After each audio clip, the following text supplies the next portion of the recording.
नमस्कार दोस्तों, मैं पत्रकार सिराज साहिल। यूं तो सरोकार के लिए मैंने हजारों साक्षात्कार किए हैं और एक से एक बड़ी हस्तियों से आप लोगों को रूबरू कराया है।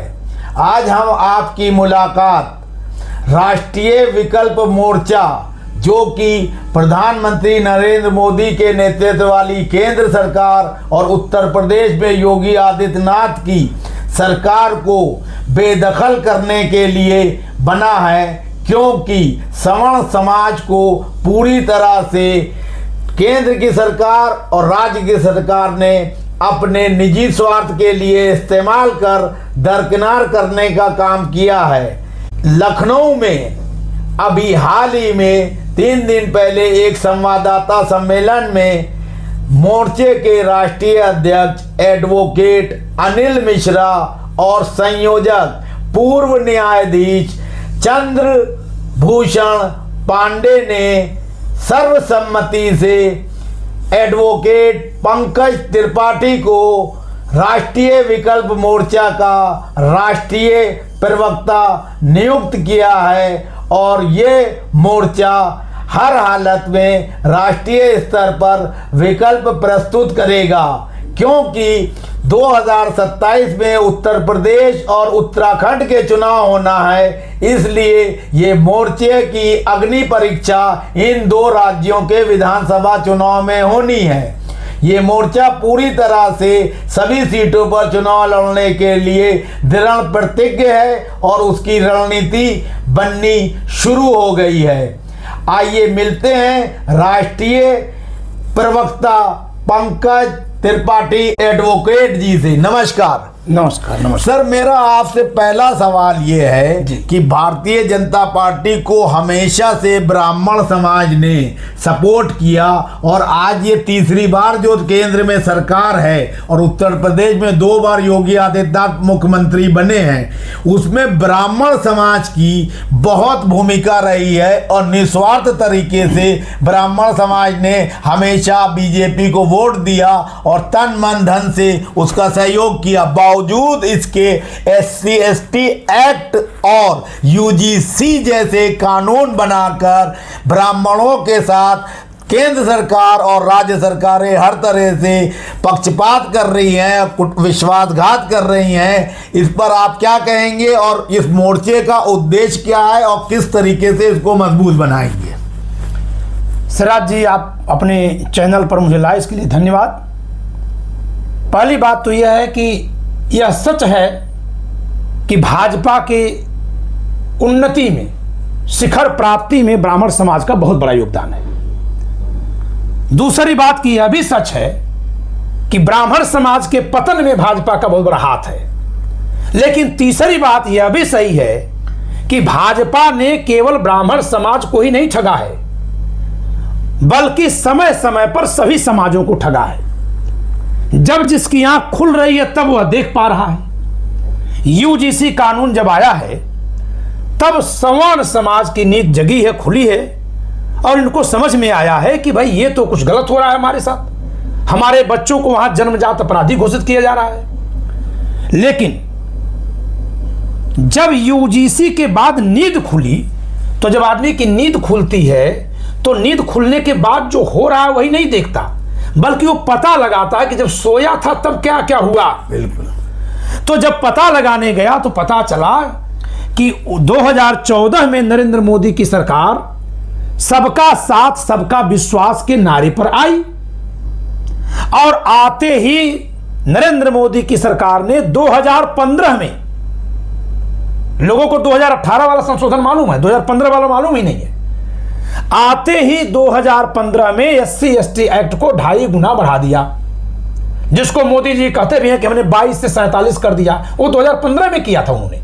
31 दिसंबर 2015 को वो संशोधन पारित हुआ था उनका लोकसभा और विधानसभा में। जनवरी 2016 से लागू हुआ और उसके बाद क्या हो गया कि उसमें लिख दिया गया कि जात सूचक शब्द बोल देना अपराध है।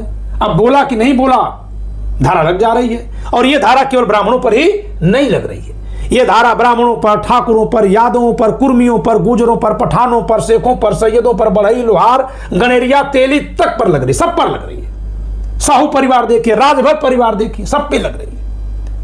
हमने तो तमाम वीडियोज बनाई। अब ये बड़े बड़े जो आपने समुदायों का, जातियों का नाम लिया है, उनके लोग तो जो बीजेपी के साथ मिलकर मलाई चाट रहे हैं, तो वो कैसे जो विरोध करेंगे? राजभर का और निषाद का, ये नेता मलाई चाट रहे हैं जी। नेता, जनता परेशान है जी। नेता मलाई चाट रहे हैं, जनता परेशान है। ब्राह्मण समाज की मैंने वीडियो दिखाई, तमाम वीडियोस।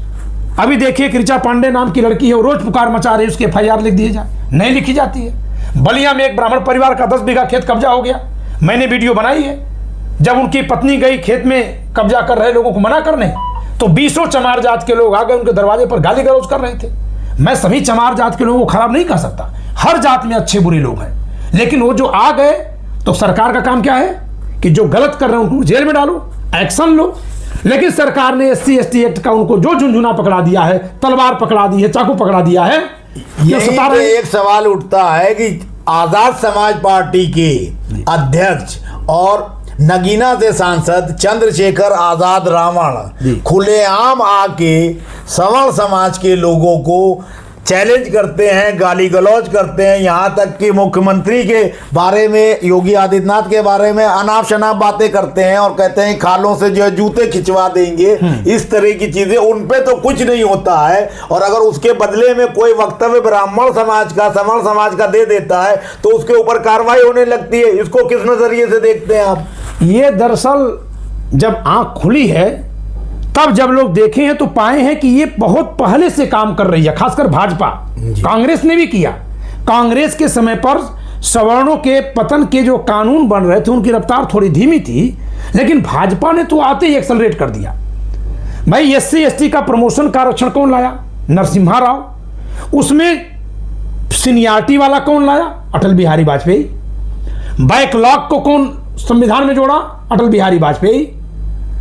अनुच्छेद 334 में जो 10 वर्ष तक के लिए लोकसभा में, विधानसभा में प्रतिबंध था हम लोगों के चुनाव लड़ने पर, आप भी प्रतिबंधित हैं, हम भी प्रतिबंधित हैं। हम लोग कहीं सुरक्षित सीट जिसको कहते हैं वहां चुनाव नहीं लड़ सकते। लोकतंत्र में चुनाव लड़ने पर प्रतिबंध अनुच्छेद 334 में लिखा हुआ था केवल 10 वर्ष के लिए, और बढ़ते बढ़ते 80 वर्ष हो गया। जो अपवाद था उसको नियम बना दिया गया, और वहां से कौन लड़ता है? अनुसूचित जातियों में से केवल उन जातियों के लोग जो बहुसंख्यक हैं, वहां यानी उस जाति में भी जो कमतर संख्या वाली है उनको भी सताया जा रहा है। और बढ़ा कौन रहा है? अटल बिहारी वाजपेयी भी बढ़ाए, नरसिम्हा राव भी बढ़ाए, राजीव गांधी भी बढ़ाए, इंदिरा गांधी भी बढ़ाई, मोरारजी देसाई बढ़ाए, और उसके बाद मनमोहन सिंह भी बढ़ाए, नरेंद्र मोदी भी बढ़ाए।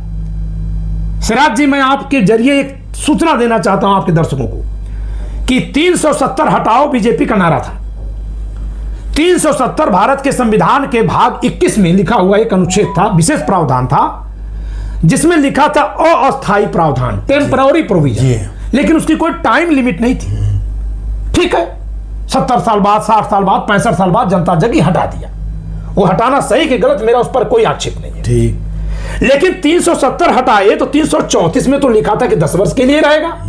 वो तो लिखा था टेम्पररी रहेगा, समय सीमा नहीं थी। यहां तो लिखा था 10 वर्ष के बाद खत्म हो जाएगा। अब आपको एक बहुत चौंकाने वाली बात बता दूं कि जिस सत्र में 2019 में, जिस सत्र में अनुच्छेद 370 हटा रही थी भाजपा सरकार, अमित शाह भाषण दे रहे थे, वो भाषण जो है सुनाई दे रहे थे जनता में, उसी सत्र में 334 को इन लोगों ने बढ़ा दिया है, जिससे 24% लोकसभा और विधानसभाओं की सीटों पर हम आप चुनाव लड़ने से प्रतिबंधित है। तब कि उसको भी समाप्त कर देना चाहिए था, इक्वल अपॉर्चुनिटी हो जाती। तो ब्राह्मण समाज की जब आंख खुली है तो पा रहा है कि उसके लिए इन लोगों ने कुछ नहीं किया। अच्छा, एक बात बताइए, हिंदू देवी देवता को जितनी गाली आज दी जा रही है, इस भारत की धरती पर कभी कोई दिया था गाली? नहीं। हिंदूवादी सरकार है। क्या ये गाली मुसलमान दे रहे हैं? क्या ये गाली यहूदी दे रहे हैं, पारसी दे रहे हैं? ये गाली हिंदुओं में से एक वर्ग दे रहा है, और वह वर्ग कैसे दे रहा है? उसके पक्ष में नकली नकली किताबें उसके घर तक पहुंचाई जा रही हैं। उन नकली किताबों में हमारे देवी देवताओं को गंदे तरीके से पेश करके दिखाया जा रहा है, जो उनके भी देवी देवता है। वो नहीं मानते हैं हमारा संविधान आस्था की आजादी देता है, न माने, लेकिन क्या किसी को यह आजादी है कि दूसरे की आस्था पर हमला करे? बिल्कुल नहीं। और अगर आस्था पर हमला करेगा तो क्या होना चाहिए? कानून है, जेल में भेजना चाहिए।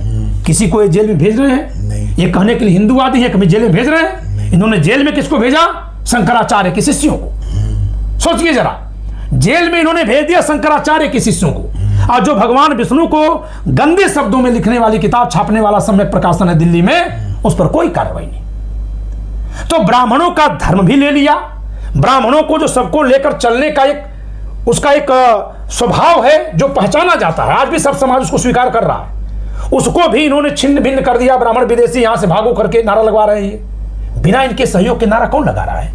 और अगर नारा कोई इनका दुश्मन लगा रहा, हमारा दुश्मन लगा रहा, तो रोकने की जिम्मेदारी किसकी है? पुलिस की, प्रशासन की। अब पुलिस प्रशासन किसके पास है? इनके पास है। ये आतंकवादी जो बम फोड़ते थे उनको रोक दिए छू मंतर से, वो तो रुक गए। आतंकवादी आते बम फोड़ते, कुछ लोग मरते, लेकिन ये जो बम तैयार करवा रहे हैं या होने दे रहे हैं, उसके बाद तो नरसंहार होंगे, गृहयुद्ध होगा देश में। तो ये तो उनसे बड़ा खतरा पैदा कर रहे हैं, होने दे रहे हैं। खुली छूट है एकदम। गांव गांव में जाइए आप, जहां भी अंबेडकरवादी समाज की बस्ती है, समाज में कह रहा हूं, जाति नहीं, हर जाति में हर तरह के लोग हैं। जहां अंबेडकरवादी सोच के लोग हैं, वहां अगर आप कार लेके जा रहे हैं, बाइक लेके जा रहे हैं, पैदल जा रहे हैं, और कोई अवरोध अगर वो लोग सड़क पर कर रखे हैं, आपकी हिम्मत नहीं पड़ेगी कहने की जरा बाइक हटा लो। अच्छा, आप ये बताइए कि अब जो विधानसभा का चुनाव है यहाँ उत्तराखंड और उत्तर प्रदेश में, तो राष्ट्रीय विकल्प मोर्चा का इसको लेके क्या रणनीति है? आप प्रत्याशियों का चयन कैसे करेंगे और आपके मुख्य मुद्दे क्या होंगे? देखिए, हमारा मुख्य मुद्दा होगा जाति भेदी कानून खत्म करो, जिसको कांग्रेस ने 30% और भाजपा ने 70% बढ़ाया। मूल संविधान में, मैं संविधान पर किताब लिखा हूं, मूल संविधान में कभी भी इतने ज्यादा जाति भेदी कानून नहीं थे। इन लोगों ने संशोधन कर करके भरा है। 18 बार संशोधन किया है जातिवादी कानून भरने के लिए, जबकि अनुच्छेद 15 में लिखा है कि कम करना चाहिए इसको, टाइम टू टाइम एकदम। जी, 80 साल बीत गया, दलित समाज से एक भी ऐसा नहीं है। मतलब दुरुपयोग कर रहे हो जी। आप बताइए, इस देश में आईएएस अफसर जिसकी जिम्मेदारी है कि सबको न्याय दे, दिलाए, प्रशासन का सहयोग, सहायता, सुविधा सबको दे, दलित समाज का आईएएस अफसर सरेआम मंच लगाकर कहता है कि हम तब बराबर मानेंगे जब कोई ब्राह्मण अपनी बेटी हमारे बेटे के पास भेजेगा। बताइए, ये तो बहुत जो है अशोभनीय है। तो हमने तो कहा कि फिर तो कल कहेगा कि कोई यादव अपनी बेटी भेजे, क्योंकि उसको तो आरक्षण छोड़ना नहीं है। अरे आरक्षण छोड़ना है कि नहीं छोड़ना सरकार तय करेगी, वो कैसे तय कर लेगा? लेकिन वो जो बोल दिया, वो बोलने कौन दिया? कानून है इस पर, उसको बर्खास्त किया जाना चाहिए। क्या इस देश में आईएएस लोग जेल में नहीं है, आईपीएस जेल में नहीं है, संजीव भट्ट जेल में नहीं है? बिल्कुल। उनका कौन सा गुनाह है कि वो जेल में? ठाकुर है, जो लोग भी है तुम्हारे मतलब सेट नहीं बैठ रहे तो उनको जेल में, और जो इस तरह के लोग, वही प्रत्याशी का भी मापदंड यही है कि किसी भी जाति धर्म समाज से हो, अगर वो जाति भेदी कानून के खिलाफ हैं और सबको लेकर चलने वाला भाव रखते हैं, उनकी यह सोच है कि हर जाति समाज में अच्छे बुरे लोग होते हैं, हो सकते हैं, कोई व्यक्ति अगर बुरा है तो वह व्यक्ति बुरा है, जाति बुरी नहीं है। बिल्कुल सही है। जो लोग इस सोच के लोग हैं, उन सब के लिए हमारे राष्ट्रीय विकल्प मोर्चा के दरवाजे खुले हैं। और सामान्य जन चेतना मंच का राष्ट्रीय अध्यक्ष होने के नाते सामान्य जन चेतना मंच के उद्देश्य भी हमारे यही है, मैं ये बता रहा हूं। तो अब आप ये बताइए कि जो है प्रत्याशियों के चयन में जो है यही एक फार्मूला रहेगा कि या कुछ जो है आप लोगों ने तय किया कि ये जो है उसमें योग्यताएं होना चाहिए? नहीं, योग्यता सबसे पहले होनी चाहिए कि वो नफरतवादी ना हो। चाहे जात के आधार पर, चाहे धर्म के आधार पर, नफरतवादी नहीं होना चाहिए। नफरत से इस देश ने क्या पाया? कभी यादव निशाने पर थे, ब्राह्मण तो बड़े मजा ले रहे थे, सभी नहीं, ज्यादातर। कभी जाट निशाने पर थे, हरियाणा में उत्तर प्रदेश के जाटों निशाने पर थे, मुसलमान को हमेशा निशाने पर रखे हैं, आज ब्राह्मण निशाने पर आ गया, ठाकुर निशाने पर आ गया। तो ये अपने मतलब के हिसाब से जो है सबको जो है निशाने पे लेते रहते हैं और अपना सत्ता का सुख जो है भोग रहे हैं। मेन यही चीज है भाई। ये किस तरह से निशाने पर लेते हैं, इसकी छोटी सी वानगी जरा देखिए कि जो ब्रजभूषण शरण सिंह तनिक आवाज उस समय उठा दिए थे तो उनके खिलाफ एक मोर्चा खोल दिया गया था और लोगों को समझा दिया गया कि खिलाड़ी कांग्रेस के हैं। अब जब फिर वो अपनी बात कहने लगे हैं कि हमारे समाज पर हमला हो रहा है, तो फिर उनके खिलाफ आवाज आने लगी। तो जिसको कांग्रेसी बता करके वहां करने दिया जा रहा है आंदोलन, वास्तव में उनके पीछे कौन खड़ा है? 8 मार्च को 2026 के 8 मार्च को दिल्ली में हम लोग भी गए थे अनशन करने, धरना करने, प्रदर्शन करने, यूजीसी कानून हटाने के लिए। मैं खुद मैदानगढ़ी इलाके में, मैदानगढ़ी थाने में बंद किया गया था, पूरे दिन में बंद था। न अखबार में हम लोगों की चर्चा, न टीवी में हम लोगों की चर्चा। और पहलवान खिलाड़ियों को ब्रजभूषण शरण सिंह के खिलाफ 1 महीना आंदोलन करने दिया गया था, कांग्रेस करवा रही थी। ये सबके पीछे भाजपा है। और एक बात मैं बता दूं, ब्रजभूषण शरण सिंह गलत किए सही किए ये वो जानते होंगे, जिसके साथ हुआ होगा वो जानता होगा, शेष अदालत तय करेगी। मैं उसमें कोई अपने ओर से टिप्पणी नहीं करूंगा, एक नागरिक के नाते भी और एक अधिवक्ता के नाते भी। लेकिन एक बात बताइए, ब्रजभूषण शरण सिंह जब तक खेल संघ के, कुश्ती महासंघ के अध्यक्ष थे, तब तक सबसे ज्यादा मेडल भारत को मिला है कोई इस भारत में चर्चा करने वाला? अगर मेडल को उपलब्धि मानी जाए, है कि नहीं है? ओलंपिक में मेडल पाना उपलब्धि है कि नहीं है? जो व्यक्ति कुश्ती महासंघ का अध्यक्ष है, अगर उसको श्रेय नहीं देंगे तो क्यों नहीं देंगे आप? कभी श्रेय दिया गया? नहीं दिया गया। सड़क बनाते हैं इंजीनियर, पैसा हमारा आपका लगता है, नेता लोग जाके फीता काटते हैं, श्रेय ले लेते हैं। अगर इस अनुपात में श्रेय को देखा जाए तो कुश्ती महासंघ के अध्यक्ष रहे ब्रजभूषण शरण सिंह को, उनकी अध्यक्षता के समय पर कुश्ती खेलने वाले हमारे महान खिलाड़ी लोग, जिसमें विनेश फोगाट भी हैं, ये जितने भी लोग जाके मेडल लाए, इसका श्रेय कभी ये मीडिया क्यों नहीं दिया इनको? अच्छा, आप लोगों ने अपने संवाददाता सम्मेलन में ये घोषणा की थी कि अन्याय मुक्त भारत का निर्माण करेगा राष्ट्रीय विकल्प मोर्चा जी। तो अन्याय चाहे किसी भी भारतीय के खिलाफ हो, उस पर आप जो सहयोग करेंगे, सपोर्ट करेंगे। बिल्कुल बिल्कुल। तो क्या अभी एट प्रेजेंट जिन लोगों को बहुत समय से जो है जेलों में बंद किया गया है विभिन्न मुकदमों में, तो अधिवक्ता होने के नाते, और आपके साथ तो बड़े बड़े वकील हैं, रिटायर्ड जो है न्यायाधीश हैं, तो क्या आप लोग जो है उनकी मदद करने के लिए भी अपने स्तर पर जो है कोई पहल करेंगे? देखिए, हम इस समय अधिवक्ता के नाते नहीं उतरे हैं, हम इस समय देश की राजनीति को बदलने उतरे हैं, जो नफरत के नाते गोलबंदी ध्रुवीकरण पर कार्य करती है। और जब नफरत के नाते गोलबंदी ध्रुवीकरण होता है तो अन्याय ही होता है। कोई अपराध नहीं किया वो जेल में रहेगा, कोई अपराध किया भी होगा तो भी जेल से बाहर रखा जाएगा। ये स्वाभाविक है, ये ऐसा नहीं कि हिंदुस्तान में ही हुआ होगा तो हुआ है। किसी भी मुल्क में और किसी भी समय पर जब ध्रुवीकरण करके काम किया जाएगा तो यही होगा। और हमारा संविधान क्या कहता है? व्यक्ति के न्याय की बात करता है। तो व्यक्ति के न्याय में कोई व्यक्ति हो, संविधान तो यही कहता है ना। वास्तव में जो ध्रुवीकरण की राजनीति करते हैं, चाहे 80-20 का नारा लगाए, चाहे 15-85 का, वो संविधान के दुश्मन है। संविधान व्यक्ति की गरिमा, व्यक्ति की समानता और व्यक्ति के न्याय की बात करता है। तो इसका मतलब ये है कि आप ये चाहते हैं कि संविधान में जो आरक्षण की व्यवस्था है 79 साल हो गए, उसके बावजूद वो जारी है, वो गलत है, वो खत्म होना चाहिए। और जो सीटें जो है परिसीमन में विधानसभा में और लोकसभा में जो है आरक्षित हैं, उनको भी खत्म किया जाना चाहिए। और सभी नागरिकों को समानता के अधिकार के हिसाब से जो चुनाव लड़ने की सुविधा मिलनी चाहिए। मैं थोड़ा इससे अलग कह रहा हूं जी। पहली बात कि हम आरक्षण के विरोधी नहीं है, ठीक। हम अपने पर लगे प्रतिबंध के लिए लड़ रहे हैं। देश आजाद हो गया, लोकतंत्र आ गया, हम लोग आजादी की लड़ाई क्यों लड़ रहे थे? कि हम लड़ेंगे, आजाद देश आजाद हो जाएगा, हम लोग जिसको चुनेंगे और जो चुना जाएगा वो सांसद विधायक बन के हमारी आवाज उठाएगा। लेकिन हमें प्रतिबंधित कर दिया गया कि आप लोकसभा विधानसभा का चुनाव नहीं लड़ सकते। मेरी विधानसभा सीट है उत्तर प्रदेश के मऊ जिले की, पूर्वी उत्तर प्रदेश की मऊ जिले की मोहम्मदाबाद गोहना विधानसभा सीट, और हमारी सन 2000 से पहले लोकसभा सीट थी लालगंज। दोनों सुरक्षित, बाबा के जमाने में भी, पिताजी के जमाने में भी, हमारे जमाने में भी, पता नहीं ऐसे चलता रहा तो आगे।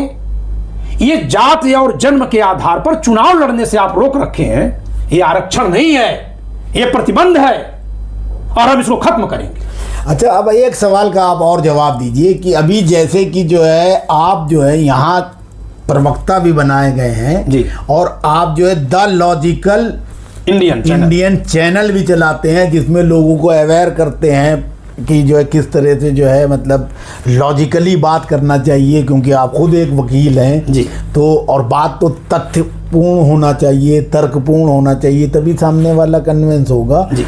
तो आप जो है जनता से, हमारे ख़ास तौर से उत्तर प्रदेश और उत्तराखंड की, वैसे तो राष्ट्रीय लेवल पे आप अपील कर सकते हैं, वो राष्ट्रीय विकल्प मोर्चा को किस तरह का सहयोग करे और अपने बायोडाटा किस तरह से भेजे ताकि उन लोगों को शामिल किया जा सके जो योग्य और सक्षम हैं, साफ सुथरी राजनीति करना चाहते हैं, उनसे आप एक अपील कर दीजिए। जो कोई व्यक्ति जाति भेदी, धर्म भेदी, ध्रुवीकरण आधारित विचार से परे है, जाति भेदी कानूनों को खत्म करने के पक्ष में है, समाज में अगर कहीं कोई कुरीत के नाते या मान्यता के नाते, सोच के नाते कहीं भी अगर जाति भेदी बात चल रही है, तो जो कोई इसका विरोधी है उसे खत्म करवाने में सहयोगी बनता है।